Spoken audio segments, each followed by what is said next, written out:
David, last time we saw Jesus stop after very fast-paced action in the early 3 chapters of Mark's Gospel. He stopped and just taught for a while in parables, and we had a good conversation about that.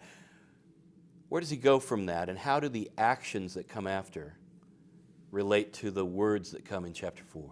Well, we said the parables were strongly about the kingdom, which I suggested was not just a place, but the way in which God establishes God's reign among human beings, God's sovereignty. And I think what we see in the end of chapter 4, certainly through chapter 5, is Jesus embodying that sovereignty. Mm-hmm. That is, Jesus becomes Lord over all kinds of destructive forces. Mm-hmm. Nature in the storm, the demoniac. We talk about demoniac. Here's our full-fledged demoniac in chapter 5 with the man who is so self-destructive and so isolated from the rest of the people, and then the 2 women later in chapter 5, the girl and the older woman. That this is Jesus saying, all right, I've now told you that God is sovereign, that God's sovereignty begins in some ways like a mustard seed in particular acts, but will spread to the whole world. And now we see kingdom embodied, reign embodied, sovereignty embodied, as Jesus becomes the one who claims the world for God, time after time after time. So the words give way to actions that reflect them, and maybe demonstrate Jesus' relationship to this kingdom as a power within it, right? As a very close to the representative of it. We don't get full-fledged incarnation in Mark's gospel. We don't have Jesus ever saying, "Hello, I'm God incarnate." As we really do in John's Gospel. Right. But we do have Jesus saying, here's how I'm going to talk about the kingdom of God, now I'm going to do it. Right. And at some point, when he starts doing the kingdom of God looks a lot like the kingdom of Jesus too. Yeah. I suppose the closest we come is there are 2 or 3 times in this gospel where he says, I am, in response to in chapter 13, in response to a setting of apocalypse in the trial. Right. He every once in a while will say that sort of mysterious term that sometimes in Greek translations means I am hello, Yahweh. Yeah, right? I am Yahweh. It echoes that Exodus 3 passage when Moses says, who are you? And God says, I am who I am. Right. And in John's gospel, there's no question when Jesus says, I am, everybody falls back and says, woo, this is very important. In Mark's gospel, they don't fall back and say, woo, but we may think that. The other place where it seems to be he makes a strong hint of this is in that story of the healing of the paralytic, where the people standing by say a truth that they don't know is a truth, which we call irony. They say, who can forgive? No one can forgive sins except God alone. And they're supposed to say, see, that shows you, Jesus. And we, as believers, say, that's right. Watch what this man does. This is God in action. Yeah, and so maybe it's appropriate that we get for the first time in this section, who is this? Exactly, right? exactly. In the stilling of the storm. Yeah. Who is this that even the wind and the waves obey him? And the answer is not good guy or splendid prophet or excellent teacher. It's something more. There's something there. I don't think Mark is anywhere near the Trinity yet, but I think he's very far from here comes one more good prophet like Elijah. Look at what he can do. In the early part of this section is this fascinating story of Jairus, a synagogue ruler, who's, by the way, the first positive Jewish leader that we see in this gospel. So we prick our ears up because suddenly there's a synagogue ruler who looks like he's sympathetic. Saying nice things. He's a sympathetic character, and he's soliciting exactly. Jesus rather than opposing him. Exactly. And then in the middle of that, this story of a woman who's hemorrhaging. Talk to me about how that works. It's so compressed. Well, the story, as you'll see when you all read it over in your text, and as we've seen, is that the ruler of the synagogue comes, says, my daughter's dying, come help. Jesus starts heading off to Jairus' house to help, is interrupted by a woman who's had this blood flow for 12 years, reaches out to touch his garment. He stops. And it's not that he intends to heal her. He has healed her when she reached out to touch the garment, and he acknowledges what has happened. Meanwhile, Jairus is standing over here thinking, what? My daughter's dying. Mm-hmm. Let's move along, lady. Your time will come, but right now let's get home.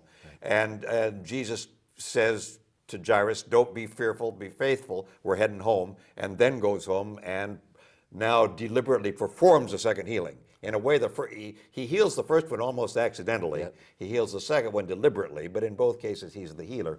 Well, a couple things are going on.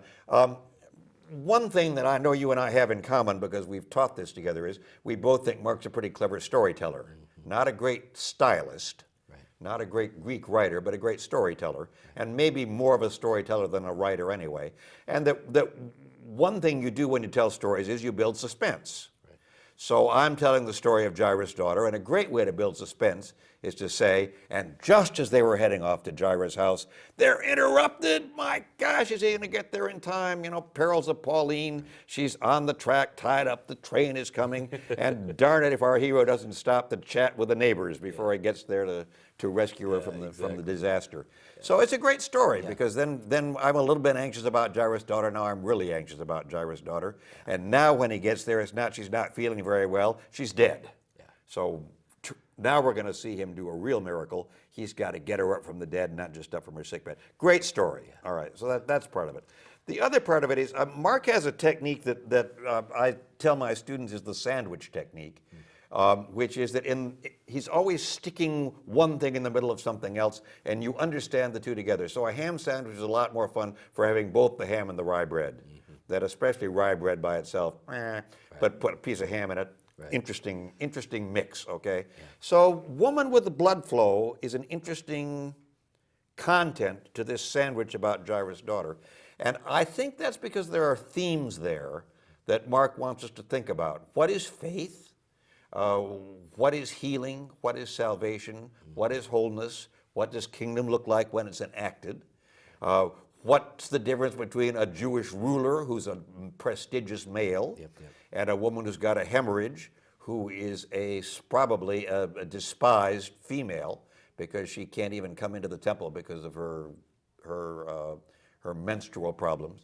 And saying, okay, God is God to all these people. Faith counts for all these people. Jesus reaches out to all these people. And if you look at the two stories together, they're more fun than either story by itself. Yeah, you know, we haven't talked yet about Jesus' reach to people who are outside the usual loop. And here we get one, right? Here we get one. She is unclean and isolated. And she finds her, I mean, I picture agoraphobia. She finds her way out. Oh, yeah. Against the grain of possible ridicule, touches him. But I want this for my time management. Jesus stops and listens to her. He doesn't just efficiently say, okay, that one's taken care of. No, he doesn't. Moving on. That's right. It almost says, and he stopped and listened to her whole story. Which means he can be present to her while something urgent is going by. That's very good. So he's not just chatting with the neighbors, but when he gets to Jairus, he can make it all better. And that's the difference between Jesus and you and me. Right. No, we have to choose. Yeah, if we don't get there, then it really is trouble, right? We can't erase things like death, exactly. right? Exactly. But just to ring the bell again of the inclusion that's happening here, we saw it in Jesus healing a leper at the end of the first chapter. We saw it in Jesus having dinner with people who were unsavory, like tax collectors and sinners in the second chapter. So it's a good time, I think, for us to raise that fact about what this kingdom of God is looking like. And it looks like reaching out to all kinds of people you wouldn't normally include. And we've just had the demoniac, who is so isolated that he's isolated himself. He's running out among the tombs. In different ways, the demoniac running among the tombs, the woman with the blood flow, and the dead baby, the dead young woman, are all cultically unclean in the world in which Mark writes his gospel and the world in which Jesus lives. And in each case, Jesus just ignores that and marches out as the sovereign representative of God to say, I'm going to claim these people too. I'm going to claim this world too. The storms aren't going to stop me. Cultic uncleanness isn't going to stop me. Blood flow isn't going to stop me. And in a major wink toward what's going to happen at the end of this gospel, death isn't going to stop me either. And the language that's used when he raises up Jairus' daughter is all resurrection language. She got resurrected from her bed by the power of Jesus Christ. And if we're waiting to see what resurrection is going to look like, we've already got an important clue that resurrection is a claim about him, but it's a claim about us too, and about the people we love. In this little girl. In this story that ends with, give her something to eat. Yeah, right. Yes, wonderful. By the way. It's beautiful. She's feeling so well, it's time for supper. So the extension, the wider extension of God's arms to reach more of God's humanity, is sort of caught in the middle of this story. And it takes us back to our inside-outside thing, Yeah. because now it's all outsiders who are coming in. Yeah. Now we're beginning to worry about whether the insiders, like the disciples, are going to end up out. Yeah. Rocky ground, Right. Peter heading for the hills. But look at these outsiders. Yeah. One by one, they're coming in. Even Jairus. Even right? Because Jairus. at some level in the first 4 chapters, the Jewish leaders are on the outside. But here's one who's and in. here's one who's coming Here's in. one who's coming Even in. those guys can Yeah, come in. yeah. Is really It a really radical it thing within flips the whole thing. It does. Yeah, it does does. flip it. So in this section, then we've got we move from the healing of the demoniac forward to this healing, and on even to we're going to go toward magnificent feats with bread down the line. Yeah. If part of what's happening is inclusion, and part of what's happening is a good story, can we talk for a second about how Mark gets there? He's got, as he sits down to write, what do you picture Mark having when he picks up a Jairus story? Yeah. How does he start this? What does he have in mind when he gets going? Yeah, well, you said he's a good storyteller. Yeah, he's a good storyteller. And you use the term, I think, he brings 2 stories Yeah, together. yes, I don't know whether he has written sources or whether he's just got stories he's gathered through the years and kind of remembers. My own suspicion is this is not part of the inner circle of Jesus from the first time. This is the next generation remembering back. The early church thinks he's partly remembering Peter's stories, and that may be true. He's certainly remembering stories he's heard through the years. No doubt he remembers some things out of historical accuracy. Sometimes I think he remembers things because these things go together. Here are 2 great stories about faith. Right. Here are 4 great parables about seeds. Right. Let's do our seed chapter. Let's do our faith chapter. But then cleverly, I think, tying deeds to action and one kind of faith to another kind of faith and insiders to outsiders.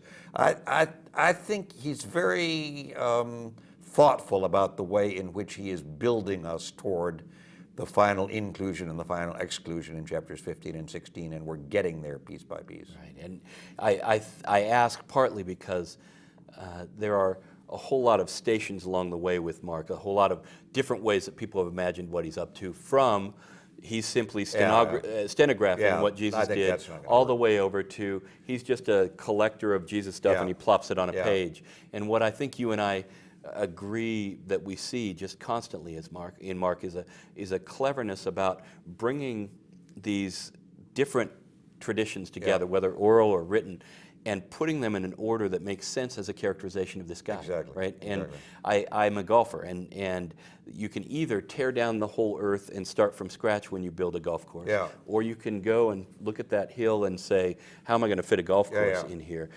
Mark fits the golf course in. He takes things that are already existing and brings them together in a way that works and architecturally works in a way.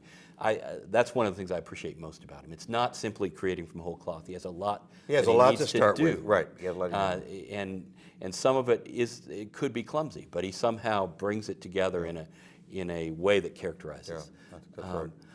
So the last question about this session, this part is, when we get Jairus well placed and the woman who has a hemorrhage in the same breath, what picture of that family are we starting to get? The family that we saw defined last time as the people who do the will of God. What is Mark doing as we continue to get this influx? What's it looking like? Well, it's looking like it crosses status barriers. That is, that you've got the well-placed and the not so well-placed. Certainly crosses gender barriers. And I think it also, you've got a male who essentially brings his daughter in and a woman who reaches out. I think it also crosses kind of personality type barriers. That you've got the kind of person who's trying to figure out what he believes, that's Jairus. How much can I believe as opposed to fear? And the woman who doesn't actually know what she believes, she just reaches out. She knows she needs help, she's heard he might help, and she helps. And in my years in a pastorate, in the years in the pastorate, I've been impressed by the fact that there are people who are there because they've thought it through, and this seems like a reasonable thing to think about. And there are people who just need help, and it's worth a shot. And I like a family that's got both those options, and I like a gospel that got those people. And that's a great place to end this time. Thank you, David. Thank you.